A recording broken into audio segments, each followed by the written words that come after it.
MA1 e learning में आप लोगों का स्वागत है। हम लोग चैप्टर पढ़ रहे थे फिजिक्स में अंकीय इलेक्ट्रॉनिकी में। हमने आपको पीछे वाले वीडियो में आर गेट और एंड गेट के बारे में समझा दिया था। आज देखना है नॉट गेट। तीसरा है आपका मूल गेट में तीसरा गेट आपका आता है नॉट गेट। तो नॉट गेट क्या होता है पहले सुन लेते हैं।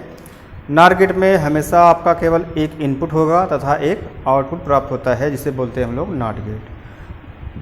बताया भी था कि इसे हम ए बार इक्वल टू वाई, यानी इसका बूलियन मेजर क्या होता है तो ए बार इक्वल टू वाई, जिसे हम नॉट ए इक्वल्स वाई पढ़ते हैं।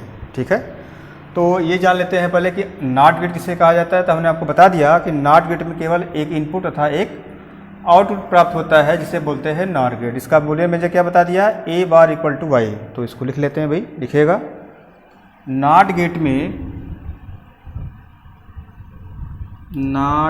में केवल एक निवेशी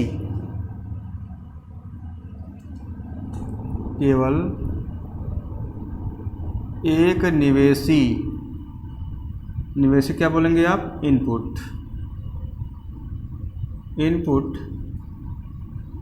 तथा निर्गत एक निर्गत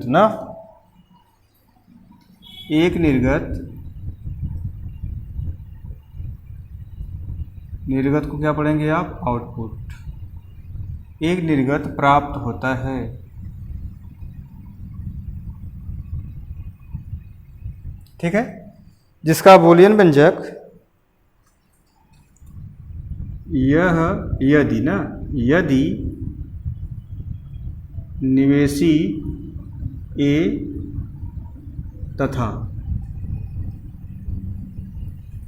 निर्गत वाई हो तो इसका बूलियन व्यंजक निम्नलिखित है।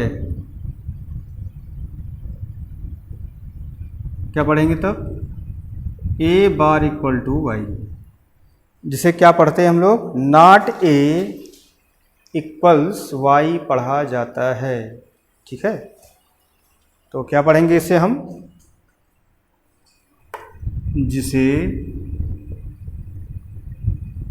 नॉट ए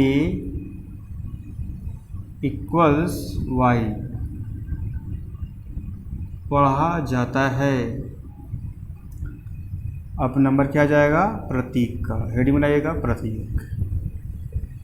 प्रतीक में आते हैं तो ये आपका सिंबल हो जाएगा इसका भाई, तीर की तरह बनता है। तीर के यहाँ पे कोने पे गोला बना देते हैं इससे। ठीक है, जानते हैं कि हमेशा इसमें आपको एक इनपुट ए और आउटपुट के रूप में क्या मिलेगा, वाई मिलेगा। और वाई का मान क्या आता है यहाँ पे, ए बार आता है। इसको हम क्या बोलेंगे, नॉट गेट। तो नॉट गेट क्या हो गया, नॉट गेट में आपका केवल एक निवेशी इनपुट होता है तथा एक निर्गत आउटपुट प्राप्त होता है। यदि आप निवेशी ए तथा निर्गत वाई अगर हो, इसका बूलियन मेजर क्या हो जाता है, तो ए बार इक्वल टू वाई, जिसे नॉट ए इक्वल्स वाई पढ़ा जाता है। प्रतीक के रूप में आपने देखा, यह इसका प्रतीक होता है। ठीक है, इसके पश्चात आ जाते हैं सत्ता सारणी पे। देखिएगा सत्यता सारणी। तो सत्ता सारणी में आपका मिलेगा ए और वाई इक्वल टू क्या हो जाएगा, ए बार। ठीक है, पहली दशा क्या हो जाएगी, यदि ए इक्वल टू आप क्या लेते हैं, जीरो लेते हैं, तो जीरो का जब बार निकाला जाएगा, जीरो के ऊपर से बार लगाएंगे तो इसका उल्टा हमेशा होता है, तो एक मिल जाएगा। ठीक है, फिर जब पुनः आप नंबर 2 कंडीशन जब एक लिया जाएगा तो क्या मिल जाएगा, जीरो। क्योंकि पढ़ क्या रहे हैं आप, बाइनरी सिस्टम पढ़ रहे हैं। तो बाइनरी सिस्टम में दो ही संख्या पढ़ते हैं, जीरो तथा एक को, इसलिए जीरो का उल्टा एक का उल्टा क्या हो जाएगा, जीरो। तो इस प्रकार से इसका ये सत्ता सारणी हो गया भाई। ठीक है, एक बचता है और अब इनको देख लेते हैं कि यह स्विच के रूप में कैसे कार्य करता है। स्विच के रूप में कैसे कार्य करता है, इनको जान लेते हैं।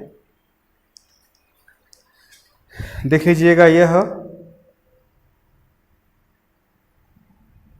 स्विच के रूप में कैसे कार्य करते हैं,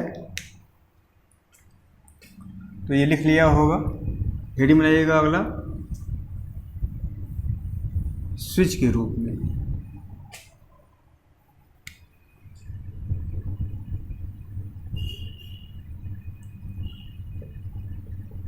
स्विच के रूप में,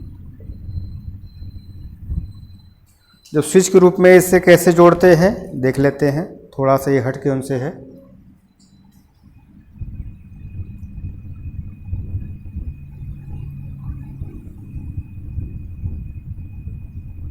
इनको यहाँ जोड़ दिया गया।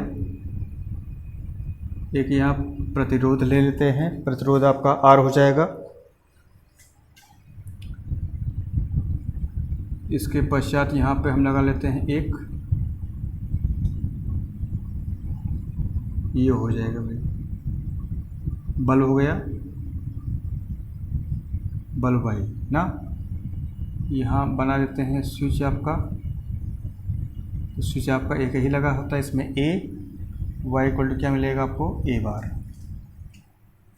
ठीक है। अब देखिएगा सत्ता साड़ी 1 के मुताबिक सीधा सीधा ऐसे केवल जानना है कि यदि आपका सत्ता साड़ी 1 के अनुसार A इक्वल टू क्या हो जाए, 0 हो जाए। 0 का मतलब क्या हो गया आपका, ऑफ, है ना।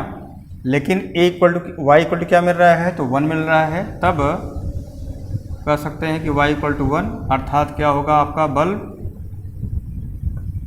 जलता रहेगा। ठीक है।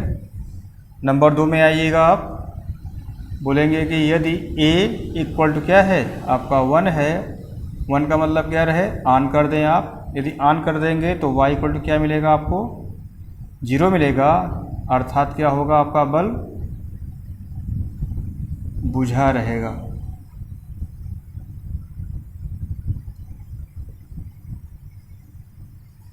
तो ज़्यादा इसमें नहीं पढ़ना आपको है, बस केवल इतना ही जानते रहिएगा कि A इक्वल टू यदि आप 0 करते हैं इस दशा में, y इक्वल टू क्या हो जाएगा, 1 हो जाएगा। y इक्वल टू 1 का मतलब बल्ब आपका क्या रहेगा, जलता रहेगा।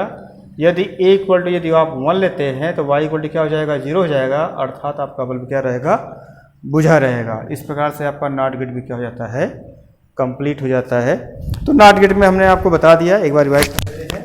इसमें आपका नॉट गेट में हमने आपको क्या बताया था, तो नॉट गेट में आपका हमेशा केवल एक इनपुट होता है A, तथा आउटपुट के रूप में आपको y प्राप्त हो जाता है। ठीक है। तो आउटपुट के रूप में आपका y मिला था, जिससे हम क्या पढ़े थे, A bar equal to y पढ़े थे। ठीक है। इसके पश्चात हमने आपको इसका सिंबल बताया, प्रतीक बताया, सत्ता साड़ी तथा यह स्विच के रूप में कैसे कार्य करते हैं। ठीक है। अब इसी मूल, आपसे पूछा भी जाता है कि मूल लॉजिक गेट किसे कहा जाता है, तो मूल लॉजिक गेट आपका 3 होता है, आर गेट, एंड गेट तथा नॉट गेट। अब इन्हीं मूल लॉजिक गेटों को मिलाकर कुछ नए गेट आपको प्राप्त होते हैं। आपके सिलेबस में 2 गेट और हमें अभी पढ़ना है, नार गेट तथा नंद गेट। यानी आपका नार गेट हो जाएगा NOR, नंद को बोलेंगे आप NAND, है ना।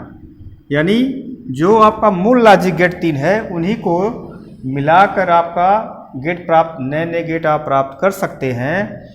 नार गेट आपको पढ़ना यहाँ पे है, और क्या पढ़ना है, नंद गेट। यह किससे प्राप्त हुए हैं, तो मूल लॉजिक गेट से ही प्राप्त हुए हैं।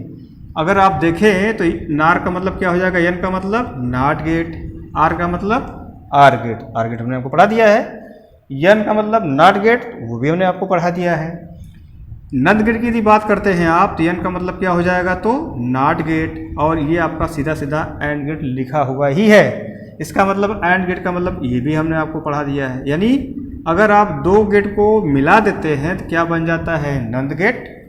N और यानी नॉट गेट और आर गेट को मिला देंगे तो क्या बन जाएगा, नार गेट। तो इनके बारे में हम डिटेल से अगली वीडियो में पढ़ते हैं, नार गेट तथा नंद गेट। ठीक है। तो आज के लिए इतना ही, फिर मिलते हैं नेक्स्ट वीडियो में। धन्यवाद।